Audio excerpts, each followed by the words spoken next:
इतिहास में पहली बार हो रहा है कि रूलिंग पार्टी संसद नहीं चलने दे रही। क्यों नहीं चलने दे रही? क्योंकि डर है कि संसद के भीतर रिंग मास्टर गोगो का कोई नाम नहीं ले ले। तो आप रेड डालते हैं मीडिया हाउसेस पर, विदेश के मीडिया हाउसेस पर, अपने देश के जर्नलिस्ट को आप जेल में डाल देते हैं कितने कितने महीनों तक।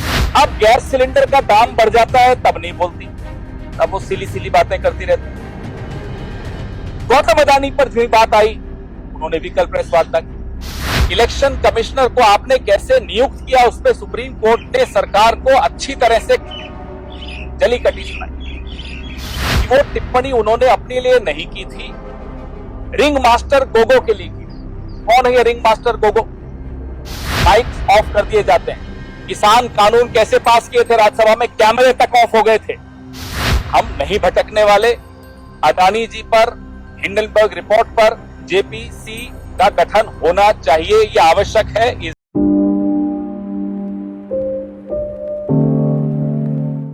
कुछ दिनों पहले यहीं संसद के भीतर प्रधानमंत्री जी ने एक टिप्पणी की थी। हम सब गलतफहमी से यह मान गए कि प्रधानमंत्री अपने लिए कह रहे थे। उन्होंने कहा था कि एक आदमी सब पर भारी हो। हमने सोचा वो अपने लिए बात कर रहे हैं, क्योंकि हमेशा प्रधानमंत्री अपने लिए ही ज्यादा बात करते हैं, आई मी माई सेल्फ प्राइम मिनिस्टर। लेकिन अब समझ में आ रहा है कि वो टिप्पणी उन्होंने अपने लिए नहीं की थी, रिंग मास्टर गोगो के लिए की थी। कौन है ये ringmaster Gogo? Ring master Gogo उनके दोस्त हैं गौतम अडानी। ये टिप्पणी गौतम अडानी के लिए की। वो एक आदमी, वो एक दोस्त पूरे हिंदुस्तान पर भारी हो गया, हिंदुस्तान की कैबिनेट पर भारी हो गया, हिंदुस्तान की संसद पर भारी हो गया। और वैसे हम उनको धन्यवाद भी देना चाहते हैं गौतम अडानी जी को। गौतम अडानी जी की वजह से देश के नौजवानों को रोजगार मिला या नहीं मिला वो तो आप जानते हो। इस देश के कैबिनेट को जरूर रोजगार मिल गया, हर मंत्री को बोलने का मौका मिल गया। नहीं तो फीते भी प्रधानमंत्री काटते थे, श्रेय भी हर चीज का प्रधानमंत्री लेते थे। अब धन्यवाद हो गौतम अडानी जी का कि मंत्रियों को बोलने का मौका मिल रहा है। एक मंत्री थी, है अभी भी, जब वो गैस सिलेंडर पर बैठती थी यहां सड़कों पर, तब वो मंत्री नहीं थी। अब गैस सिलेंडर का दाम बढ़ जाता है तब नहीं बोलती, तब वो सिली सिली बातें करती रहती। गौतम अडानी पर जो बात आई, उन्होंने भी कल प्रेस वार्ता की। कानून मंत्री, कानून के अलावा हर चीज पर बोलेंगे। आज उन्होंने भी मुंह खोला।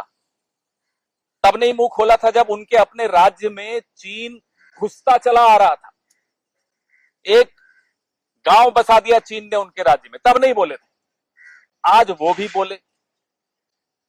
जेपीसी की मांग गौतम अडानी पर, हिंडनबर्ग रिपोर्ट पर कांग्रेस जब भी करती है, ये ध्यान बटाने के लिए संसद भी नहीं चलने देते। ये इतिहास में पहली बार हो रहा है कि रूलिंग पार्टी संसद नहीं चलने दे रही। क्यों नहीं चलने दे रही? क्योंकि डर है कि संसद के भीतर रिंग मास्टर गोगो का कोई नाम नहीं ले ले। घबराहट इसी बात की है कि कहीं जेपीसी की मांग नहीं कर दे राहुल गांधी। कहते हैं देश का अपमान कर दिया। याद है अरुण जेटली जी कहते थे भाई बाहर अगर प्राइम मिनिस्टर ने कुछ बोला है देश के लिए तो क्या गैग ऑर्डर है, क्यों नहीं बोलेंगे कि 60 साल में कुछ नहीं हुआ। ये अरुण जेटली जी कहा करते। लेकिन जिनके दोस्त इतने मजबूत हो उनको सब माफ। विदेश में कैम्ब्रिज यूनिवर्सिटी में भारत के छात्र पॉलिटिकल रिसर्च करते हैं, हर तरह की चर्चा करते हैं, गूढ़ चर्चा करते हैं।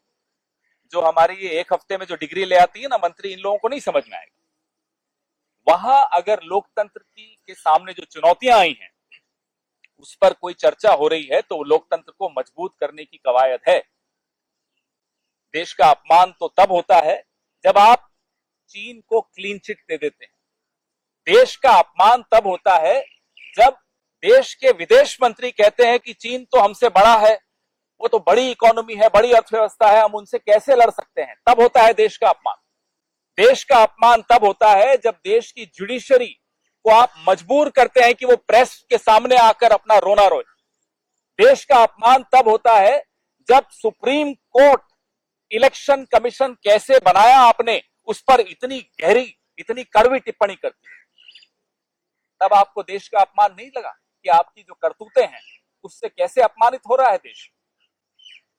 आपको याद है अभी कुछ ही दिन पहले इलेक्शन कमिश्नर को आपने कैसे नियुक्त किया, उस पर सुप्रीम कोर्ट ने सरकार को अच्छी तरह से जली कटी सुनाई। तो लोकतंत्र को मजबूत करने की अगर कोई कवायद करता है तो इन्हें बड़ी परेशानी होती है। कांग्रेस पार्टी ने इस देश को जो ये कानून है आज बहुत संघर्षों के बाद दिया, बहुत बलिदानों के बाद दिया। स्वतंत्रता से पहले के बलिदान, स्वतंत्रता के बाद के बलिदान। ये हमें कहते हैं कि जाइए लंदन में झाड़ू लगाइए, वहां माफी मांगिए, ये काम तो आपका था, आप ही करते थे। जब अंग्रेजों का राज था तब यही कर रहे होते थे, आप माफी भी मांगते थे, चिट्ठी भी लिखते थे, झुक झुक कर सलाम भी करते थे, उनके साथ मिलकर भारत छोड़ो आंदोलन को दबाते भी थे, लिखते थे कि साहब ये आंदोलन कैसे दबाया जाए, हम आपकी सहायता करने को तैयार हैं। नेताजी सुभाष चंद्र बोस आईएनए बना रहे थे, ये आईएनए का कैसे मुकाबला करें उसके लिए पूरा एक रिक्रूटमेंट ड्राइव करते थे। तो इनका इतिहास ये थोड़े बदल पाएंगे। इसलिए हमारी जो जेपीसी की मांग है, इनके परम मित्र के बारे में, अदानी जी के बारे में, उस मांग पर कोई समझौता नहीं हो सकता। हम ये मांग दोहराते रहेंगे। ये कितना ही विषय से भटकाएं आपको, हम नहीं भटकने वाले। अदानी जी पर, हिंडनबर्ग रिपोर्ट पर जेपीसी का गठन होना चाहिए, ये आवश्यक है। इस देश का एक एक नागरिक चाहता है। इस देश में जो आज बेरोजगारी है, महंगाई है, जो कब्जा है प्रधानमंत्री के दोस्त का संसाधनों पर, उस पे देश को एक जवाब चाहिए और वो जवाब जेपीसी के माध्यम से ही मिल सकता है। कांग्रेस पार्टी इस पे कतई कोई समझौता नहीं करेगी। भले कितने ही मंत्री अपना रोजगार पालें अगले कुछ दिनों में, रोज एक प्रेस वार्ता होगी, क्यों नहीं चलने देते संसद, क्यों नहीं उस पर चर्चा होती, क्यों अदानी जी का नाम आते ही एक्सपंज कर दिया जाता है। आपको याद है अभी तो सिर्फ राहुल गांधी जी ने वो बोला कि माइक्स ऑफ कर दिए जाते हैं। किसान कानून कैसे पास किए थे राज्यसभा में, कैमरे तक ऑफ हो गए थे। फिर कहते हैं लोकतंत्र कोई खतरा नहीं है। लोकतंत्र को सबसे बड़ा खतरा आपसे है प्रधानमंत्री जी और आपके दोस्तों से। धन्यवाद। सुप्रीम कोर्ट में कोई मामला लंबित हो तो ऐसा कौन सा कानून है जो कहता है कि आप जेपीसी नहीं बना सकते। हमारी मांग शुरू से आज तक जेपीसी की है और जितनी इंक्वायरीज हो उतनी कम हो। क्यों नहीं हम ईडी जाएंगे, जाएंगे साहब। हम चाहते हैं इस पर एक विस्तृत जांच हो, जेपीसी बैठे, दूध का दूध और पानी का पानी हो जाए। किस विभाग का, किस डिपार्टमेंट का क्या रोल रहा है, सेबी का क्या रोल रहा है, आरबीआई की चुप्पी क्यों, ये तमाम बातें सामने आनी चाहिए। कौन सा अधिकारी किसके कहने से कहां लगाया गया हमें तो मालूम है, कुछ नाम आपको भी मालूम है, लेकिन इस देश के लोगों को मालूम होना जरूरी है। किस अधिकारी को कौन कहां ले गया, किससे मिलवाने, ये अभी तो इशारों में बात हो रही है, हम धीरे धीरे और कुछ बताएंगे आपको। और वो अधिकारी आज ऐसी जगह पर जाकर बैठे हैं जो क्लीन चिट देंगे अदानी जी को। तो इस तरह की बातें तो नहीं होनी चाहिए, ये बात तो सबके सामने आनी चाहिए, जेपीसी के ही माध्यम से। आदर्श तौर पे राहुल गांधी ने कहा, और मैं दोहराता हूं और हम सबको बार बार दोहराना चाहिए, भारत के 140 करोड़ लोग सक्षम हैं अपने यहां के लोकतंत्र की रक्षा करने में। भारत का लोकतंत्र पूरे विश्व का एक, जिसको पूरा विश्व देखता है, लार्जेस्ट डेमोक्रेसी के नाम से जाना जाता है।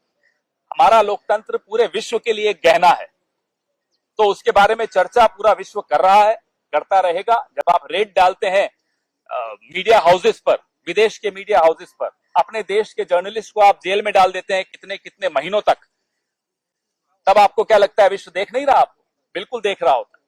तो अगर उस पर सवाल उठ रहे हैं और उस पर चर्चा हो रही है तो आपको घबराना नहीं चाहिए।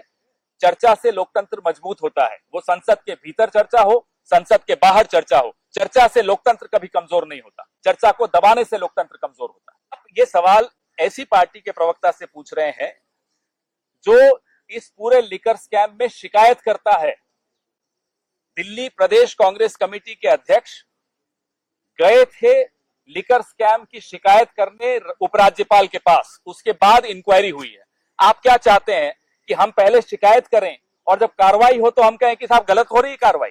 शिकायतकर्ता से ही आप उम्मीद करते हैं कि हम कविता या अरविंद केजरीवाल के साथ खड़े होंगे, तो आपकी उम्मीद थोड़ी गलत है।